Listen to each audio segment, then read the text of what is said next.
Assalamualaikum warahmatullahi ta'ala wabarakatuh. Alhamdulillah wa syukurillah wa ni'matillah wa la hawla wa la quwata illa billah, amma ba'du. Yang sangat saya muliakan segenap tim penilai dari uji kinerja praktek pembelajaran pada pelaksanaan pendidikan profesi guru yang sangat saya hormati. Saya atas nama Taufikur Rahman sebagai salah satu guru pengajar sejarah kebudayaan Islam di MTS Miftahul Ulum yang berada di kompleks Pondok Pesantren Miftahul Ulum Pedet Pamekasan, sekaligus mahasiswa pendidikan profesi guru dalam jabatan 2022. Pada saat ini, hari ini tanggal 26 Oktober 2022 akan melaksanakan uji kinerja praktek pembelajaran sebagai proses untuk menjadi guru profesional. Demikian dari saya, kurang lebihnya mohon maaf. Wallahul muwaffiq ila thoriq. Wassalamualaikum warahmatullahi wabarakatuh. Warahmatullahi wabarakatuh. Waalaikumsalam warahmatullahi wabarakatuh. Bagaimana kabarnya hari ini? Sehat? Sehat, alhamdulillah. Luar biasa. Allahu Akbar. Alhamdulillah, itu merupakan karunia yang sangat luar biasa dari Allah, sehingga kita bisa memanfaatkan karunia itu dengan baik dalam rangka mencari ilmu. Untuk karena ini adalah sebagai awal dari pertemuan kita agar pembelajaran kita pada hari ini berjalan lancar dan mendapatkan keberkahan dari Allah. Saya minta kepada ketua kelas untuk memimpin teman-temannya membaca doa dan niat belajar bersama. Silakan. Sebelum pembelajaran hari ini kita mulai, mari kita membaca doa dengan dilanjutkan membaca dan belajar bersama. Mulai. Bismillahirrahmanirrahim. Raditu billahi rabban wa bil islami dinan wa bi Muhammadin nabiyyan wa rasulan. Rabbi zidni ilma warzuqni fahman. Rabbi shrah li sadri wa yassir li amri wahlul 'uqdatam min lisani yafqahu qawli. Bi rahmatika ya arhamar rahimin. Nawaitul aluma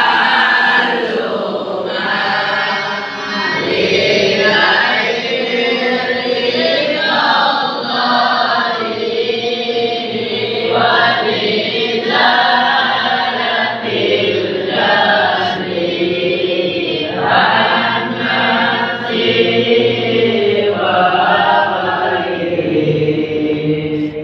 wa ghairihi wa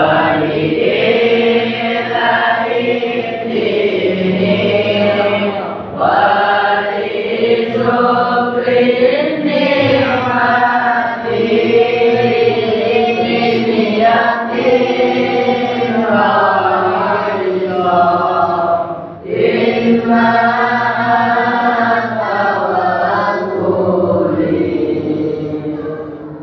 Sudah, alhamdulillah.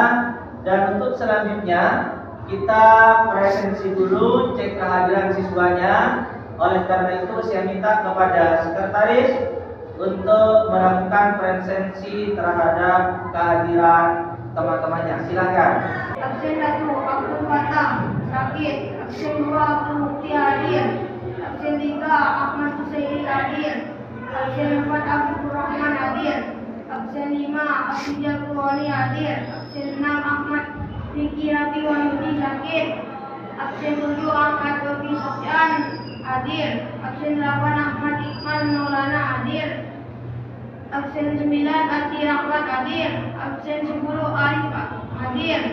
Absen 11 Bulan Amrozi hadir. Absen 12 Dari Setiawan Hidayatullah hadir. Absen 13 Dania Ramli Sultani hadir. Absen 14 Denis Andra Ramadan hadir. Absen 16 Fahmi Ali Fitol hadir. Absen 17 Fardan Ramadhani hadir. Absen 19 Farhan Nasir Tafiki hadir. Absen 20 Paulus Albar hadir. Absen 21 hadir. Sudah, alhamdulillah. Dan sebelumnya biar pembelajaran ini terasa khidmat, saya minta coba yang dengan bajunya masih nggak dipakai silakan diperbaiki. Dasinya yang masih ke belakang. Selanjutnya tolong semuanya perlengkapan belajar kita, alat tutupnya lengkap semua. Untuk pembelajarannya dicek, duduknya yang baik. Sudah siap semuanya? Karena itu adalah menandakan bahwa kita siap untuk melakukan pembelajaran. Anak-anak sekalian, ilmu itu sangat penting sekali. Sehingga dalam Al-Quran Allah berfirman, yarfa'illahu alladhina amanu minkum walladhina utul ilma darajat. Jadi orang yang berilmu dan orang yang mengamalkan ilmunya, itulah orang-orang yang nanti akan derajatnya oleh Allah. Oleh karena itu tidak ada alasan bagi kita, mumpung kita masih muda, darah kita masih segar, kekuatan kita masih bugar, maka mari semuanya kita manfaatkan untuk mencari ilmu. Anak-anak sekalian, sebelum saya menjelaskan tentang materi hari ini tentang tokoh ilmuwan muslim di bidang kedokteran yaitu Ibu Ina, maka saya minta kalian untuk mereview kembali materi-materi yang telah Bapak ajarkan sebelumnya. Tujuannya adalah agar materi yang telah berlalu tidak hilang begitu saja, tidak tertindih oleh materi yang baru. Namun semua pelajaran yang telah kita lakukan itu semuanya dapat kita kuasai dengan baik. Siap semuanya? Siap. Judul dari materi kita sebelumnya adalah, ada yang tahu? Masih ingat? Apa ayo?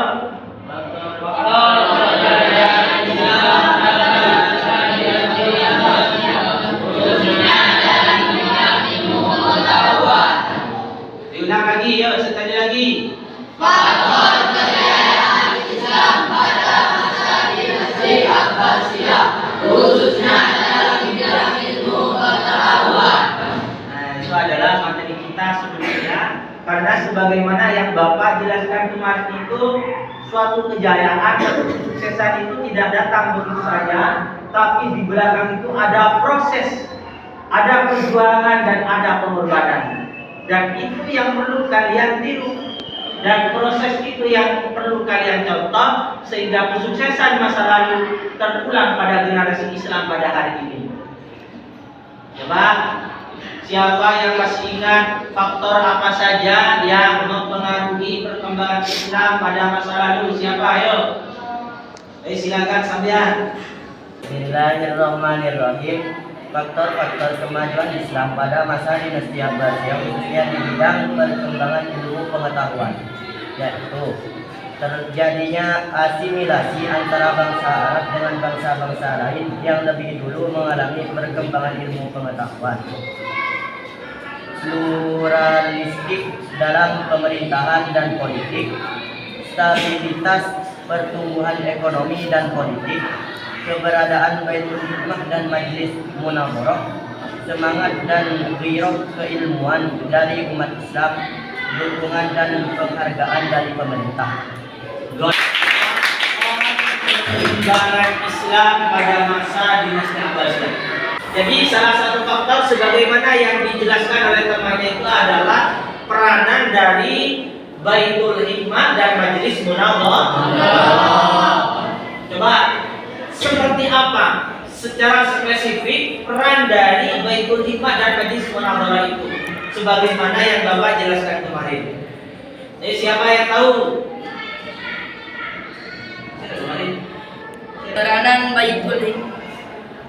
Peranan Baitul Hikmah dan Majlis Munazarah dalam perkembangan ilmu pengetahuan. Baitul Hikmah adalah pusat riset dan perpustakaan yang berfungsi sebagai pusat pengembangan ilmu pengetahuan.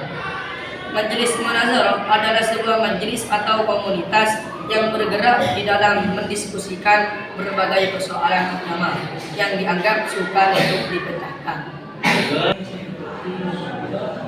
Itu merupakan peranan dari Baitul Hikmah dan Majlis Munadharah sangat luar biasa ya, sebagai tempat studi dan penelitian dan juga diskusi tentang ilmu pengetahuan. Juga tadi disinggung oleh temannya, peranan dan faktor perkembangan Islam pada masa dinasti Abbasiyah itu ada istilah asimilasi. Coba apa asimilasi itu? Sebagaimana yang Bapak jelaskan kemarin. Yo, yang bisa. Coba sambilan.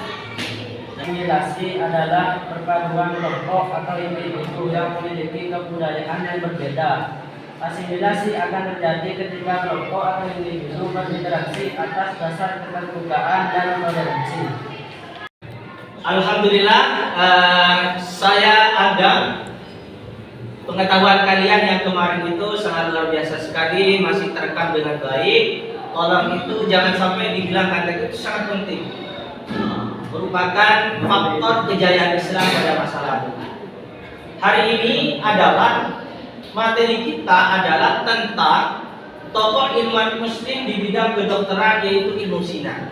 Cuma sebelum itu Bapak kemarin sudah share link Google Form-nya sebagai tes pengetahuan awal kalian.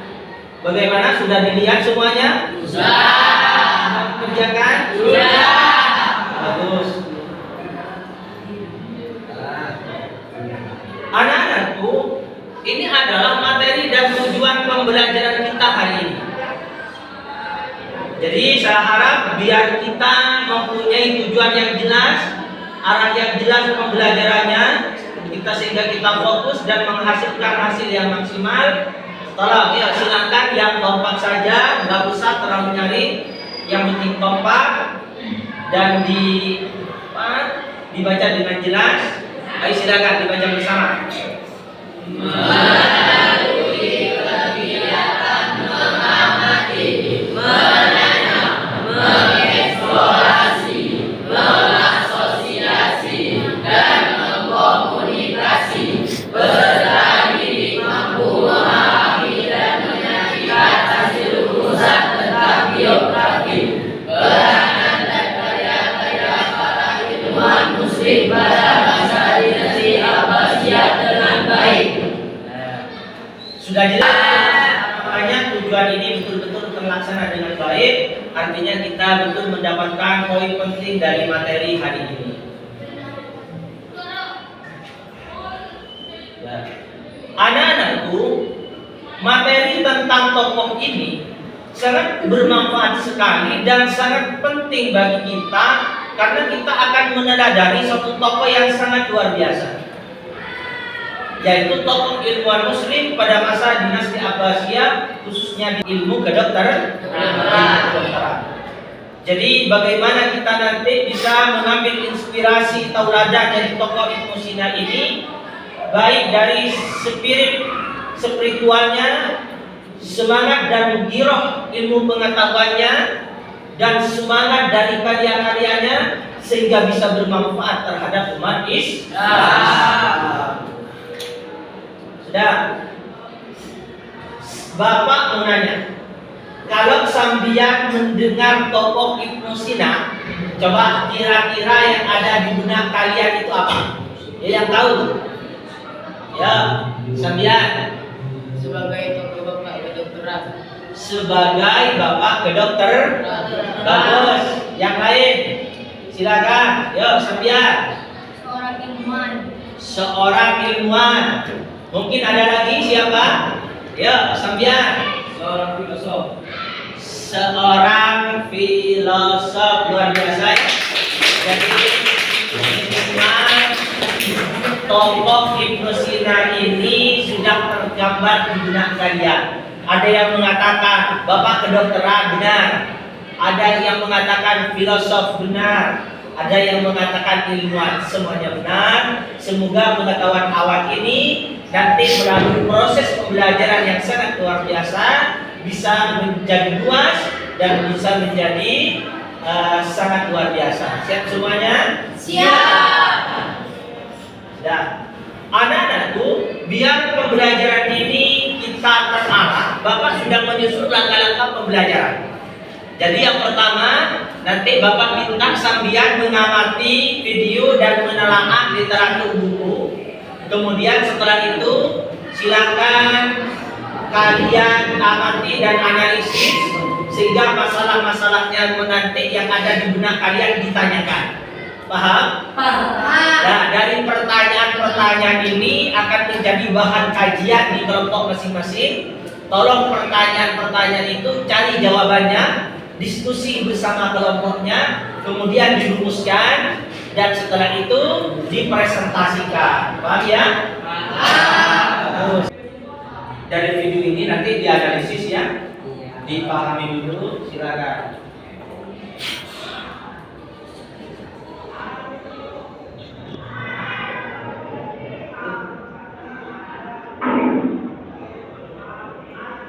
Ibnu Sina mempunyai nama lengkap Abu Ali al-Husain Ibnu Abdillah Ibnu Hasan Ibnu Ali Sina. Namun dunia mengenal dirinya sebagai Ibnu Sina tanpa Al-Sina. Ia lahir pada tahun 370 Hijriah tahun 980 Masehi di sebuah desa bernama Indonesia dekat Bukhara, wilayah Uzbekistan. Ayah Ibnu Sina bernama Abu Bakar dan ibunya bernama Saudara. Sejak masa kanak-kanak, Ibnu Sina yang berasal dari keluarga bermasa kisah ilmiah sudah tetap dengan pembahasan ilmunya, terutama yang disampaikan oleh ayahnya. Kecerdasannya yang sangat tinggi berbahasan berlanjut sehingga salah seorang guru merasa percaya akan Ibnu Sina tidak terjun dalam pekerjaan apa selain belajar dan menyumbang. Dengan demikian, Ibnu Sina secara penuh memberikan perhatiannya pada aktivitas ilmu. Kejeniusannya membuatnya cepat menguasai banyak ilmu, dan meski masih berusia muda, Ibnu Sina sudah berada dalam bidang kedokteran. Ibnu Sina pun menjadi teman sehingga ada seorang problematik dan lainnya tentang 396 dan 397 Hijriah. Saat itu jatuh sakit, memanggil Ibnu Sina untuk menjadi awal mengobatinya.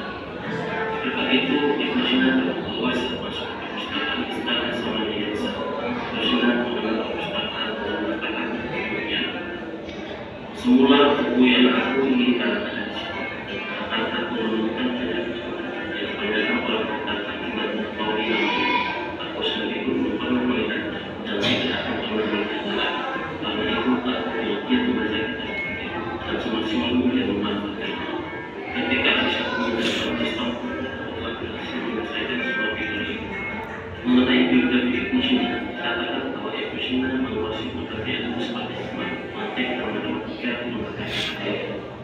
Kesibukannya di bebas politik di Istana Mansur dan di zaman juga kesibukannya sebagai menteri di pemerintahan Abu Bakar Samsul Daulah Dailawi dan partai politik yang ada akibat kekuatan kekuasaan antara kelompok bersamaan tidak mengurangi aktivitas keilmuan Ibnu Sina. Bahkan sebagai pacarnya berbagai penjuru dan penahanannya selama beberapa bulan di penjara Majnun penguasa Ramadan tak menghalangi Ibnu Sina untuk melatihkan arus mengajar ilmunya anak Islam. Ketika berada di istana dan mendengar sekitar pada yang memperoleh pilihan jenazah, Ibnu Sina membuka diri dan bersikap dalam bidang ilmu kedokteran tanpa menulis ensiklopedia saatnya yang diberi nama kitab Asy-Syifa. Namun ketika terus kemudian Ibnu Sina terus menempuh kajiannya sebagai besar. Saat berada dalam penjara, Ibnu Sina membuka diri dan mengubah bait-bait syair atau menulis renungan agamanya yang berbeda indah. Di antara buku-buku dan risalah yang ditulis oleh Ibnu Sina, kitab Asy-Syifa telah bersama untuk membantu dalam pekerjaannya yang selalu mengenal sebanyak masa. Asy-Syifa ditulis dalam 18 jilid yang membahas ilmu filsafat, mantik, matematika, ilmu alam dan wilayah. Cantik Asy-Syifa saat ini dikenal sebagai buku yang paling otentik dalam ilmu mantik Islam. Sementara pembahasan ilmu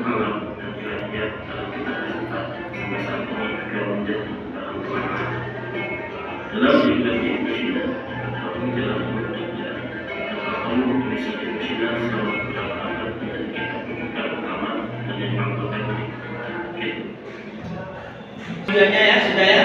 Sudah. Semoga itu bisa dialis dengan baik.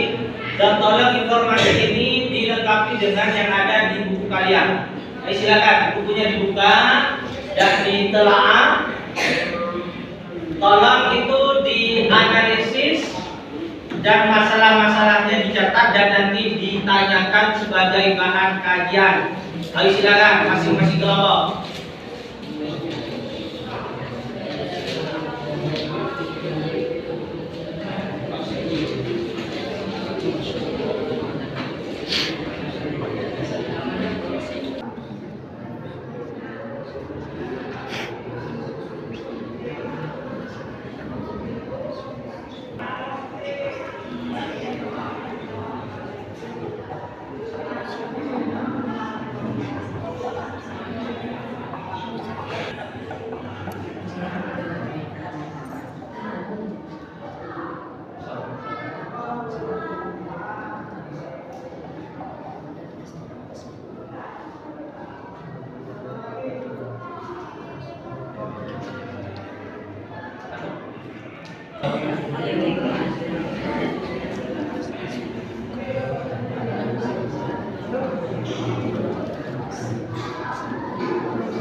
Nama tanya? Ya. Alhamdulillah, bagaimana? Sudah bisa menganalisis masalahnya? Yang pertanyaan? Ya. Coba hasil analisis masalahnya itu tolong ditanyakan sehingga nanti menjadi bahan kajian kita. Yuk, yang bertanya pertama siapa? Di sini. Sebutkan nama tempat dan tanggal lahir Ibnu Sina. Bagus, yang kedua mungkin ada. Yang kedua, yuk, silakan Sabian. Apa saja bidang keahlian yang dimiliki Ibnu Sina? Yang dimiliki oleh Ibnu Sina, bagus. Yang ketiga, ayo. Yang ketiga, silakan Sabian. Apa julukan untuk Ibnu Sina? Silakan. Apa julukan untuk Ibnu Sina? Apa julukan untuk Ibnu Sina, bagus. Yo, yang keempat mungkin ada. Silakan Sabian. Apa peran dan kedudukan Ibnu Sina di bidang ilmu kedokteran? Bagus. Peranan dan kedudukan Ibnu Sina di bidang kedokteran sangat luar biasa. Yang lain ayo. Yang lain mungkin ada, silakan. Apa nama kitab hasil karya Ibnu Sina yang paling terkenal? Yang ditanyakan karya monumental dari Ibnu Sina juga sangat luar biasa. Yang mungkin masih ada, itu di belakang ada, ayo. Siapa saja guru dan ilmuwan yang memengaruhi pemikiran dan kepribadian Ibnu Sina? Jadi yang ditanyakan oleh teman kalian adalah orang-orang yang mempengaruhi kepribadian dan pemikiran Ibnu Sina. Luar biasa ya. Dari teman-teman kalian itu sangat luar biasa sekali, banyak hasil analisis masalahnya. Ada yang menanyakan tentang gelar dan julukan Ibnu Sina, ada yang menanyakan tentang peranan dan kedudukan Ibnu Sina, ada yang menanyakan tentang karya monumentalnya, ada yang menanyakan tentang orang-orang yang mempengaruhi pikirannya. Itu sangat luar biasa. Jadi tugas kalian sekarang adalah tolong hasil analisis tadi masalah-masalah itu yang berbentuk pertanyaan, jawabannya tolong dicarinya sambil bisa menginput informasi dari video tadi atau dari literatur yang ada. Dan tolong jangan lupa dijadikan satu rumusan untuk dipresentasikan.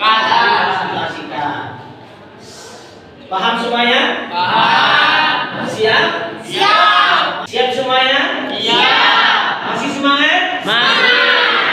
Luar biasa. Ya. Untuk selanjutnya silakan ketua kelompok untuk mengkoordinir anggotanya masing-masing. Silakan dari sekarang. Ya.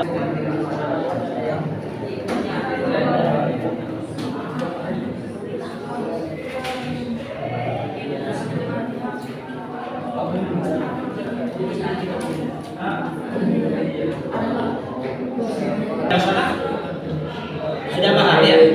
Paham? Jadi pada intinya adalah kalau hasil analisis tadi itu masalah-masalah yang bentuk pertanyaan dari teman-temannya itu jawabannya harus ditemukan ya, ditemukan dan silakan dijadikan satu rumusan. Jadi kata pentingnya adalah tolong pertanyaan-pertanyaan itu jawabannya dicari. Itu saja ya. Nanti disampaikan pada saat paham? Sudah nyampe di mana ini ya?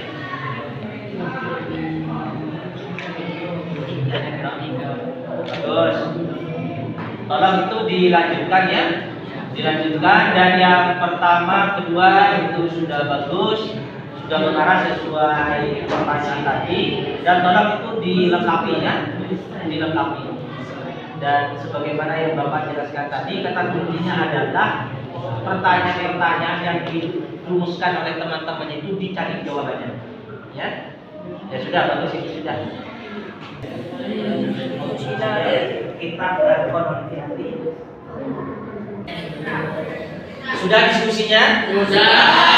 Sudah dirumuskan? Sudah, bagus. Nanti Bapak lihat dari presentasinya, nanti kelihatan hasil diskusi kalian itu nanti kelihatan ketika dipresentasikan. Yuk, saya minta untuk dipresentasikan dari kelompok yang pertama. Ayo, kelompok yang pertama. Bismillahirrahmanirrahim. Saya akan mempresentasikan dari kelompok pertama. Nama lengkap Ibnu Sina adalah Abu Ali Al-Husain bin Abdullah bin Hasan bin Ali bin Sina. Dikenal juga sebagai Avicenna di dunia barat. Lahir di Aksona, Uzbekistan pada tahun 370 Hijriah atau Agustus 980 Masehi dan wafat di Hamedan, Iran pada tahun 428 Hijriah atau 22 Juni 1037 Masehi.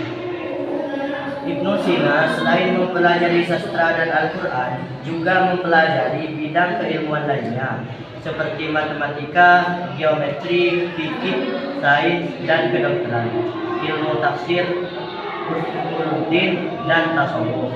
Sangat luar biasa dari teman-teman dari perwakilan kelompok yang pertama. Yuk, kelompok selanjutnya yang presentasi. Yuk, silakan Sabian.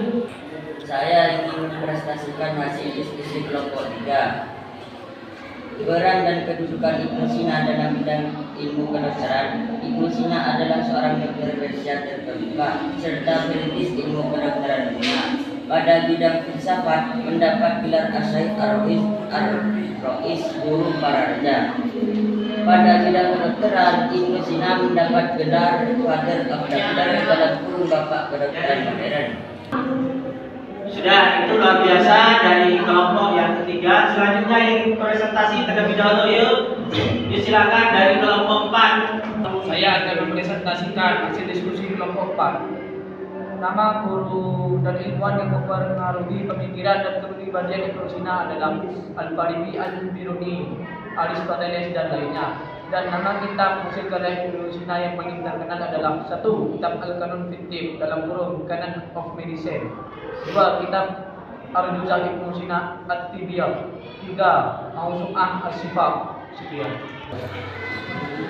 Sudah sangat luar biasa sekali ya dari rumusan masalah dan presentasi kalian. Cuma di presentasi kalian itu Bapak saya kira ada yang kurang.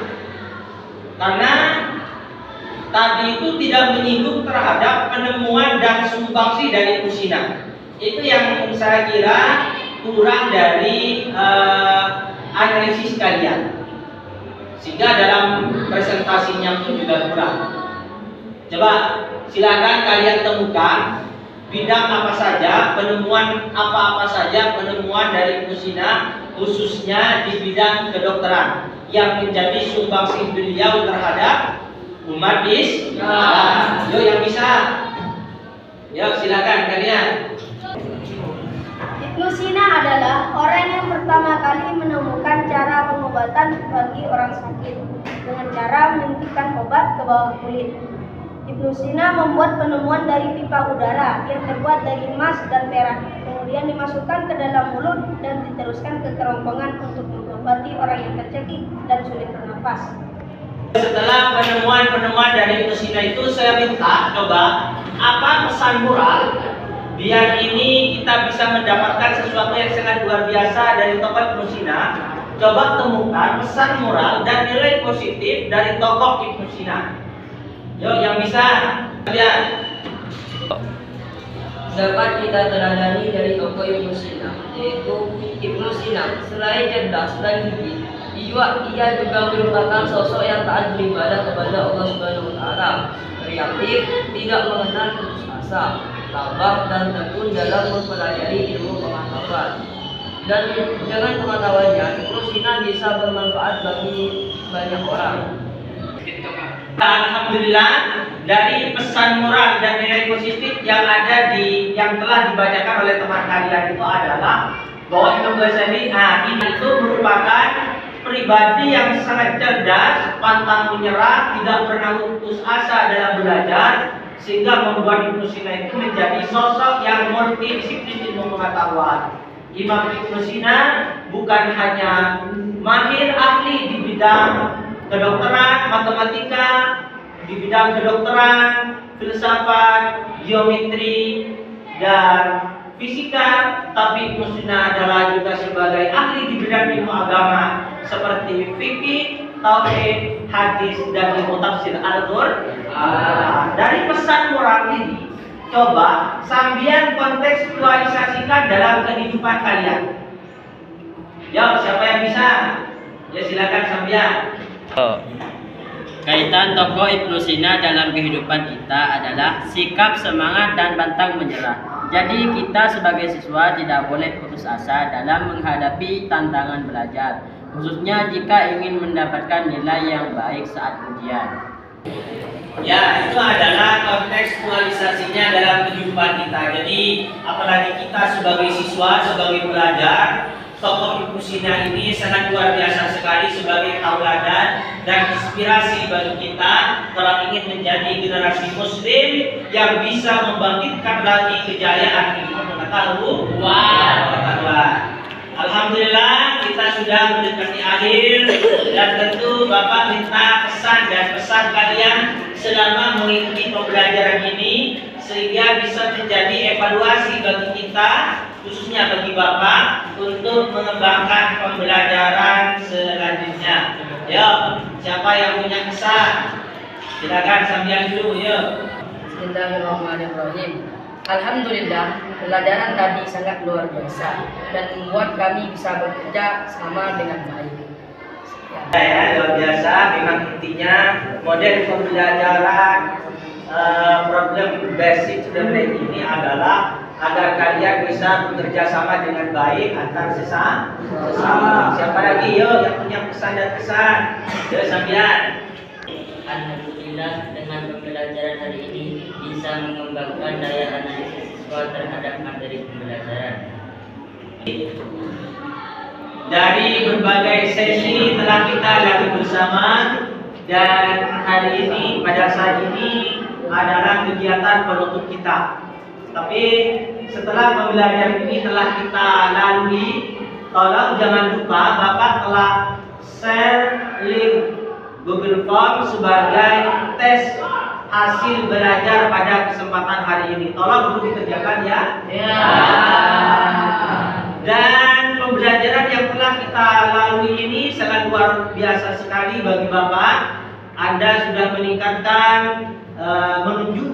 peningkatan semangat dan kerjasama yang baik. Tadi Bapak lihat analisisnya sangat luar biasa, tajam, luas, sehingga menjadi kajian pada hari ini sangat komprehensif sekali terhadap tokoh Ibnu Sina. Jadi Bapak apresiasi sangat luar biasa sekali. Dan untuk materi selanjutnya, sebagaimana Bapak telah informasikan kepada kalian, materi selanjutnya adalah tentang tokoh ilmuwan Islam di bidang filsafat, yaitu Imam Ghazali. Jadi tolong tokoh Imam Ghazali ini materinya dipelajari sehingga sambian nanti ketika mengikuti pembelajaran itu tidak mengalami kesulitan. Paham? Paham. Ya, alhamdulillah. Demikian yang bisa Bapak sampaikan. Semoga kalian sehat selalu, diberi tambahan ilmu yang manfaat dan barokah, kesehatan lahir batin, sehingga bisa melanjutkan aktivitas keilmuan kita dengan baik.